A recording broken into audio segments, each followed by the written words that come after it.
Saludos amigos, se sigue hablando de la cuestión de la desafortunada muerte de Raisi y la última noticia es que por lo visto Putin va a acudir al funeral.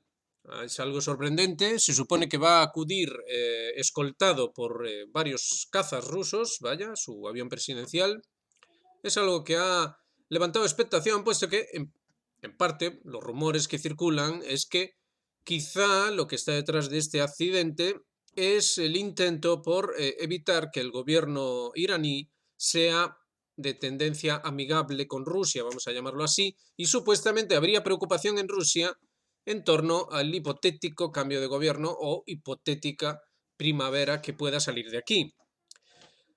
¿Es esto exagerado? Bueno, pensemos en el caso anterior, el que ya todos han olvidado ahora. Pensemos en el caso de Robert Fico. Ahora el ministerio, perdón, del Interior de Eslovaquia ya ha cambiado la versión.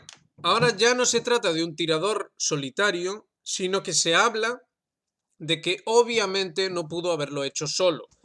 Se habla de una hipotética complicidad dentro de lo que son los servicios de seguridad del primer ministro eslovaco y se habla también de grupos extranjeros que habrían ayudado a implementar este accidente.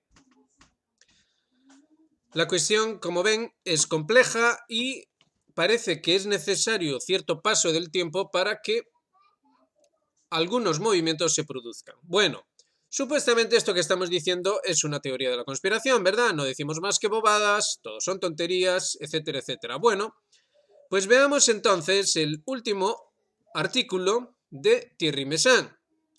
En este artículo, el señor Meyssan nos habla de la democracia según la Unión Europea. La Unión Europea presenta la elección de los eurodiputados y la designación del presidente de la Comisión Europea como muestra de su naturaleza democrática. Esos dos eventos son más bien actos de prestidigitación. En realidad se realizan cuando lo importante ya se ha conversado en otros escenarios, fuera de la mirada de la opinión pública. Este montaje está concebido para hacer creer que el guión de la farsa, ya escrito de antemano, surge inesperadamente de la voluntad popular. Es decir, lo que ya hemos analizado en otros vídeos como consenso. Recuerden, sugestión, control del discurso, consenso. El señor Meyssan no es ningún antidemócrata.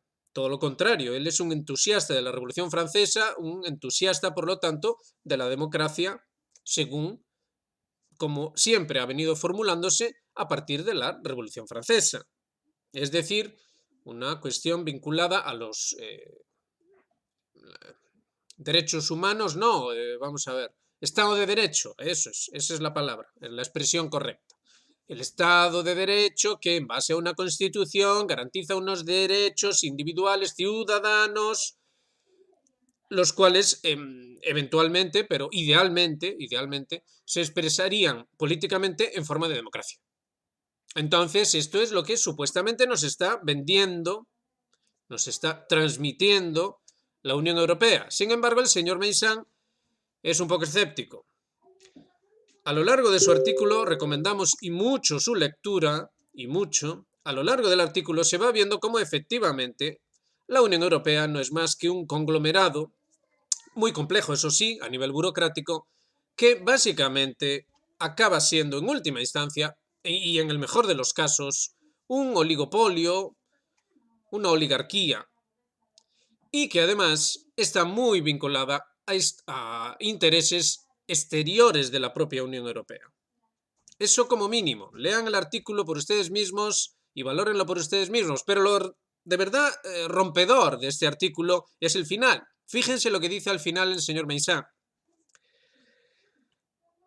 Habla de una eventual revolución de color, como no, la llamada revolución de terciopelo. Esta fue la revolución que ya de hecho hubo en Checoslovaquia.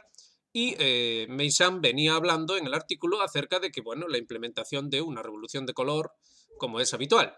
Robert Fico es un excomunista que percibe la diferencia entre Rusia y la URSS. Defiende un mundo organizado alrededor del derecho internacional, no las reglas del G7, y tomó posición a favor de la resolución 2202 del Consejo de Seguridad de la ONU. esa de la que nadie habla, pero en la cual está basada la operación militar especial rusa en Ucrania. Así que aprueba la intervención rusa en Ucrania, dice Meisán acerca de Fico. Fico es el único dirigente de un país miembro de la Unión Europea que mantiene claramente esa posición. El primer ministro húngaro, Viktor Orbán, prefiere evitar este tema. Entonces, el artículo sigue y dice: hace unos pocos días pudimos ver cómo podría resolverse el problema. ¿El problema cuál es? El problema es que Fico sobraba. Fico sobraba en el establecimiento de lo que va a ser la nueva Unión Europea. De eso habla este importante artículo del señor Meisán. Una nueva Unión Europea que no va a tener en consideración las soberanías de los Estados miembros. La idea es implantar un único Estado con una única soberanía que no está basada en nada, el propio Meisán lo dice, no puede estar basada en nada, puesto que no es más que un mejunje. Es una cosa así hecha a prisa y corriendo, y de hecho la prueba de que efectivamente se hacen las cosas a prisa y corriendo es que acaba de salir también la noticia de que se considerará la inclusión de Ucrania y de Moldavia en la Unión Europea tan pronto como el día 25 de junio. Es decir, unos días antes de que Hungría sea la presidenta de turno de la Unión Europea. Ejerza la presidencia de turno de la Unión Europea. Como quizá Hungría no esté todavía bajo control, vamos a llamarle así, entonces lo que se hace es adelantar las cosas y ya está. Así de fácil. Así de fácil. ¿Por qué ocurren este tipo de cosas? Bueno, lo hemos dicho, es un aparato burocrático tan complejo que es imposible de controlar realmente, a no ser que, precisamente como menciona Meisán aquí, en el G7 se decía otra cosa, puesto que la Unión Europea no tiene, insistimos, ningún tipo de control sobre su política exterior y sobre su propia defensa, sino que está bajo el poder de la OTAN, la cual no es lo mismo que la Unión Europea y que tiene otros países que no son de la Unión Europea. Es decir, lo que tenemos aquí es una fabricación, obviamente, estadounidense, obviamente, con la finalidad de instituir un Estado único en Europa que permita implementar de manera fácil, rápida y directa las directrices favorables a Estados Unidos. Y dentro de eso, ¿qué está? Está la guerra contra Rusia. Es así de simple. Entonces, vaya, parece que aquel misterioso tiroteo de un tirador solitario que por motivos políticos se decidió a disparar sobre el primer ministro eslovaco, parece que detrás hay otras cosas. Parece que si esperamos un poco, cuando ya la cosa no es famosa, parece que aparecen otras cositas que ya nos permiten ver cómo es que ocurren estos accidentes. ¿Veremos lo mismo en el caso iraní? Tenemos que esperar a que pase de moda el asunto y después, así sin mucho barullo, sin mucho bombo, acabará deslizándose algo de información que nos permita entrever qué es lo que pasó con ese accidente y cómo de accidente fue. Accidente, accidente, accidente. Así estamos en un momento histórico donde está muy, muy claro que está por producirse algo, un evento, algo que catalice, que sirva de catalizador, como había dicho el señor Rockefeller hace años, que sirva de catalizador para la implantación de un nuevo sistema, una nueva cosa, que ya veremos qué características tiene, pero que no es fácil, o mejor dicho, no es difícil de entrever en las consideraciones que, por ejemplo, la red Voltaire nos presenta en este interesante, insistimos, artículo que aconsejamos que lean y que valoren por ustedes mismos. Bueno, por lo demás, sencillamente decirles que hoy mismo tenemos una nueva clase del curso de proyecto educativo. Hoy trataremos la cuestión de la dialéctica, extremadamente importante y que tiene absolutamente todo que ver con lo que estábamos diciendo aquí, con lo que está pasando en el mundo. La correcta comprensión de lo que es la dialéctica es lo que de verdad va a ayudar a que esto no acabe en un desastre total, en una monstruosidad total. Básicamente es así, es uno de los elementos clave.